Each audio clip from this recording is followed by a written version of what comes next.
ribetnya beli rumah di negara Paman Sam. Misalnya waktu mencari lender, cari agent, Matoy Clueless ini kan bingung ya. Gimana cara nyarinya?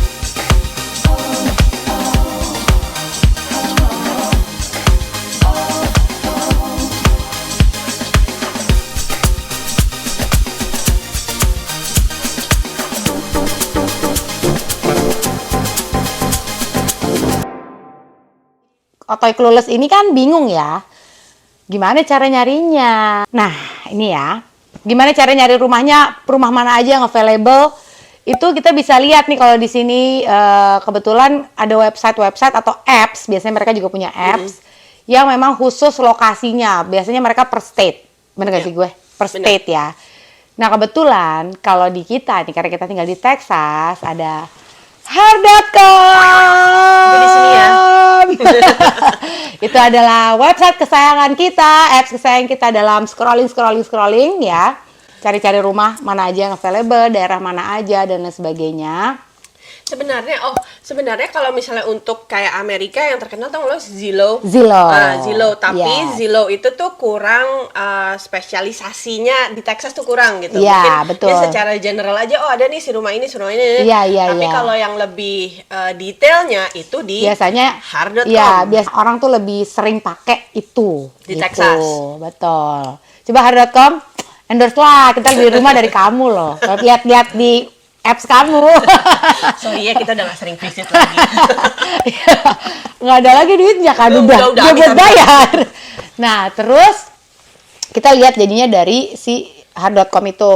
Dicek, cari. Nah, biasanya tuh di situ suka ada juga karena website tuh apps-nya tuh menarik ya. Kayak ada open house-nya. Oh, kita pengen rumah ini. Oh, dia ada nih open house hari ini gitu-gitu. Nah, kita biasanya tuh sebelum kalau lo sambil ya, menurut gue saran gue adalah sambil lo cari-cari agent waktu masih gitu-gitu, itu sambil lo datengin open house, tau gak sih, pengen lihat-lihat, oh daerah sekitar sini kayak gini, lingkungannya, dalam rumahnya dan lain sebagainya. Dan mereka biasanya ada agentnya. Itu good idea banget sih, maksudnya kayak lo muter-muter, lo suka nggak nih daerahnya? Iya, ya kan? betul. Yang lo lihat dari si website itu kan cuman rumah. Lo nggak Kelihatan sih surrounding, tapi the feel-nya tuh kalau lo udah berdiri di daerah itu tuh kira-kira rasanya gimana sih on the way there misalnya atau gitu-gitu tuh. Nah, itu lo dapetnya agent dari situ ya? Iya. Dari lo sering ke open house gitu-gitu, betul. ya kan? Iya, tapi ini open house-nya bukan kayak lebaran gitu ya. Kayak tiba-tiba ada kayak opor ketupat gitu loh. Enggak, open house-nya enggak sedia makanan. Enggak. Ada. Biasanya tuh di open house ya suka dikasih aqua botol, bukan aqua ya, air putih botol, air mineral, atau biasanya ada cookies.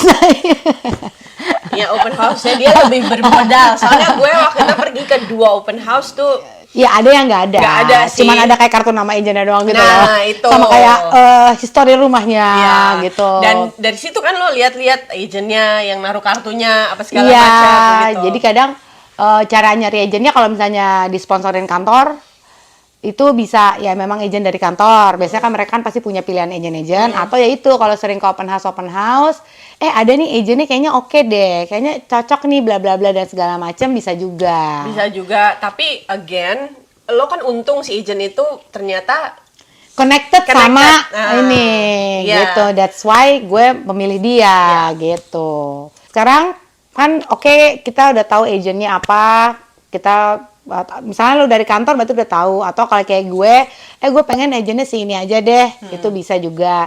Nah tapi minimal juga sambil ribet masalah itu, ini mesti masalah kreditnya dulu nih, duitnya. Kita kan dari lender tadi kita mau kita boleh dapat duitnya berapa sih, mereka mau minjemin kita tuh berapa gitu. Nah itu ada proses namanya pre-approval.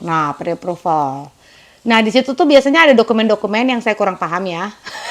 Ya, misalnya untuk di-submit ke mereka, jadi mereka tahu, kita bisa ngasih duit ke lo sekian. Biasanya kita bisa kasih put offer ya, kayak misalnya, bisa nggak sih kalau 100.000, bisa nggak sih kalau 200.000, biasanya kayak gitu. Nanti mereka tinggal approve atau enggak, terus berapa jumlahnya. Itu angka yang lo pegang untuk akhirnya lo nanti ya lihat-lihat mempermudah. rumah. Iya benar, mempermudah juga kayak oh kalau harga segini berarti udah nggak sesuai sama budget misalnya gitu. Misalnya kita pre-approvalnya itu 100.000 di approve nih. Oh ternyata rumah yang kita beli harganya 80.000 ya nggak apa-apa. Nggak apa-apa. Gitu, nggak apa-apa. Yang penting topnya adalah ya 100.000. Ya. Siap pre-approval itu udah. Jadi di situ pre-approve. Nanti akan ada proses lain. After udah di-approve, jadi kita bisa cari-cari rumah tadi kayak yang menentukan kira-kira yang mana-mana aja sih. Untuk akhirnya kita hubungin agent kita. Kita pengen lihat nih rumah yang A, B, C, D. Kayak gitu-gitu. Nah itu tuh nggak perlu nunggu open house. Itu nggak perlu nunggu. Karena udah agent to agent. Ya. Jadi udah lebih bebas availability-nya mereka dan kita aja kapan gitu. Jadi hari biasa open house tuh kan on the weekend, Sabtu Minggu. Nah ini tuh bisa anytime, any day bisa, ya kan? Untuk kita bener-bener lebih lihat lagi lebih dalam. Kalau open house itu kan biasanya rame-rame banyak orang datang. Kalau ini lebih eksklusif buat kita sendiri. Buat sendiri. Ya kan, buat kita cek. Oh ternyata rumahnya kayak gini, ini bisa diginiin, bisa apa dan lain sebagainya. Udah tuh. Tapi sarannya itu kayaknya kalau kita mau beli rumah tuh at least lu tuh udah ngeliat berapa rumah? 10. Minimal. Minimal 10. Nah, minimal 10. Jadi makanya dicicil-cicil dari open house itu. Karena kadang ya guys, tergantung kalian tuh belinya di bulan apa, season-seasonan kayak gitu ya.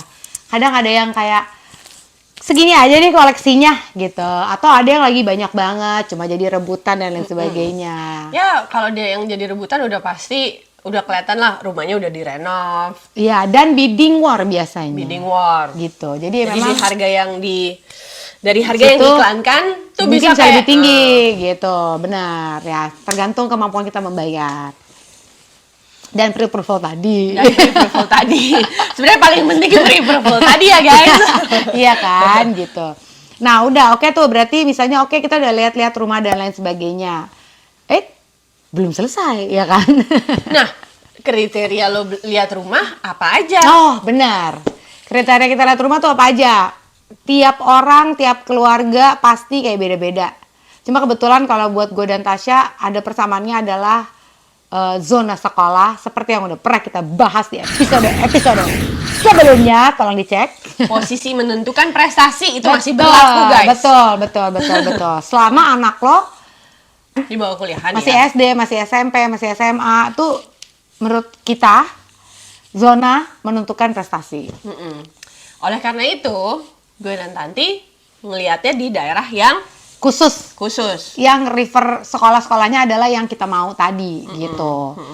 Nah itu jadinya lumayan susah karena sebenarnya banyak orang yang pengen di daerah situ gitu kan, yang zona sekolahnya adalah itu. zona favorit. Nah, Zona misalnya zona nyaman. Kita suka kenyamanan. Iya, betul sekali. Siapa yang nggak suka kenyamanan? Semua orang pasti suka. Nggak, jadi kalau misalnya kayak dari pilihannya misalnya nih ya, gara-gara si zona sekolah itu, misalnya dari 100 bisa tinggal tiba-tiba 10. Iya, benar. Itu kalau 100, emang iya 100. Terus kriteria kayak how many bedrooms you want, how many bathroom You want. Terus harus ada, let's say, apakah harus ada game roomnya, apakah harus ada, garasinya attach atau bisa kayak detach gitu. Atau Ada poolnya gitu. Ada maid-nya nggak ada ya? Mimpi. Iya kan? Nah kayak gitu-gitu tuh juga mempersempit pilihannya jadinya gitu. Dan kebetulan di Woodlands ini juga nggak ada pembangunan baru. Nah. Karena di sini udah pack. Jadi kita ya nggak ada pilihan selain ya rumah lama. Biasanya betul. Tahun bangunannya udah yang tahun 80-an, 90-an gitu. Iya, betul. Atau ada bangunan-bangunan baru cuman mungkin daerahnya deket kita, cuman ya agak ke pinggir gitu. Which is itu preferensi lagi. Cuma ya Oke atau enggak oke. Kalau yang ini bukan prestasi ya, lebih ke ya udah, zona nyaman aja kalau ini. Ya. Karena si Toyota ini kan Toyota ini kan seringnya ngehits ya. Kayak downtown tapi Walaupun di Woodlands tapi downtown Woodlands. Iya. jangan dengar. Nah, setelah itu udah oke, akhirnya lo udah menentukan dari berbagai pilihan tadi. lo akhirnya udah jatuh cinta nih sama satu rumah ini. Terus akhirnya kan lo harus over harga. Iya, kita over harga ke pembelinya.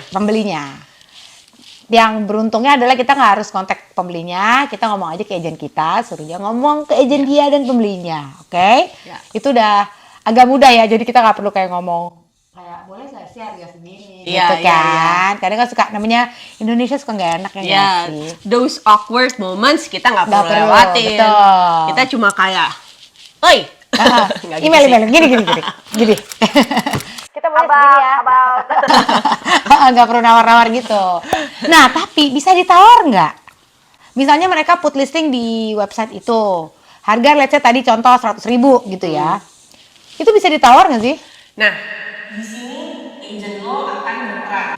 Oke. Dia akan ngomong ke lo whether bisa, atau dia akan ngomong ke lo kayaknya nggak bisa deh gitu. Karena dia mestinya udah tahu nih, oh si rumah ini nih rumah favorit, atau dia juga mestinya udah tahu, oh nggak bisa, udah banyak yang ngontak untuk bidding war seperti lo bilang tadi di pertama. Ya itu kalau lagi Itu kalau peak season banget tuh. peak season banget. Nah, jadi bisa sebenarnya Iya, kalau iya. pertanyaan lo bisa atau nggak bisa. Oke. Your best bet itu nanya agent lo. Oke. Bisa nggak nih? Oke, ntar kalau ya udah lo mau nawar berapa? Let's say misalnya harga rumah lo 500.000. Terus lo mau tawar jadi 485. Let's say. Oke. 450 lo udah pasti tolak. Oh iya benar. Di sini kayaknya nggak ada yang nawar sampai segitu jauhnya. Oh iya. Jarang Kenapa ada ya? yang nawar sampai segitu jauhnya. Ya karena tahu pasti banyak yang mau juga sih mungkin ya. Itu satu. Atau harga tanahnya NJOP ya. Itu satu. Menurut gue juga di sini orang kalau naruh di pasaran tuh udah tahu kisarannya. Pasti udah dipikirin gitu ya, nggak main asal taro gitu Yes, sebenarnya. Yes. Jadi kalau di Indonesia tuh mungkin istilahnya nego tipis ya. Iya, Nah, tipis-tipis aja, tipis-tipis tipis-tipis. manja ya. Oh mungkin bisa akan jauh ketika memang si owner dari rumah itu memang nurunin harga. Udah Bisa. nurunin dulu gitu loh. Jadi let's say awalnya mereka tadi 500 ribu. Terus mereka akhirnya karena mungkin udah lama dan lain sebagainya di posting di website itu akhirnya mungkin mereka turun jadi 450. Itu mungkin. Itu mungkin. karena itu willingnya si owner sendiri kan. Benar. Dan dari harga yang 450 itu masih bisa ditawar lagi guys. Iya. Tapi nggak yang 50.000 tadi gitu. Ya biasanya kalau sering nawar tahu lah ya, nawar tipis gitu biar Berapa? dapat untung gitu ya kan. biar- Iya. Terus satu lagi kayaknya kalau misalnya emang udah diturunin, itu udah tanda-tanda dia mau jual cepet. Nah, Iya, benar. Nah, disitulah pinter-pinternya situ. kita nawar ya Nah, kan. gitu. Apa aja nih, gitu kan. Ada isi-isi yang bisa kita angkut juga. Nah, gue baru mau bilang, mungkin lo nggak dapat nominal lagi, Iya. tapi lo dapat barang di dalam. Let's say, boleh nggak gue minta kulkasnya? Iya. Boleh gitu. nggak gue minta dishwashernya? Iya, betul. Nah, Atau gitu. kayak mesin cucinya, mesin pengering bajunya, dryernya gitu dan lain sebagainya. Jadi sebenarnya itu, oke. Terus misalnya nanti kan kita kasih ke mereka put offer, and then ternyata mereka agree, mereka approve nih si owner rumah itu. Akhirnya after that mereka akan tanda tangan bahwa mereka udah agree dengan harga segitu. Nah itu tuh udah berarti udah di lock tuh. Harganya segitu nggak akan naik-naik lagi lah istilahnya gitu ya. Jadi kita udah di posisi aman secara harga. Secara harga Tapi ya secara guys. keseluruhan belum guys. Di situ Iya. lo ada chance lagi untuk Nawar. Home insurance. Ya, dan home insurance itu bergantung dari kondisi rumah lo tadi itu. Disarankan memang di saat lo lagi mau closing rumah itu tidak mengeluarkan biaya yang besar.